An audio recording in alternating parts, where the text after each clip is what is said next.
Now, we will look at how the vehicle's theft alarm system works.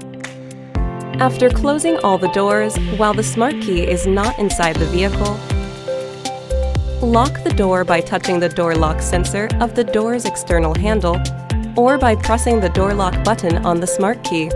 The emergency warning lights will flash once, and the alarm will sound as the theft alert system goes into armed stage.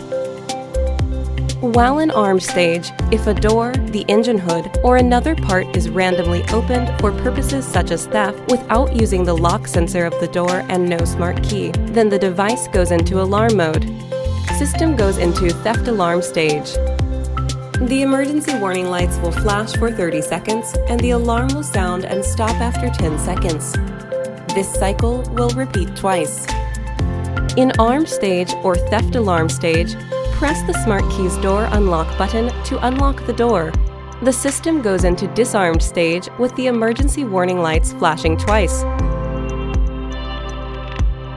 If the door or trunk is not opened within approximately 30 seconds after unlocking all doors, use one of the various door unlock buttons.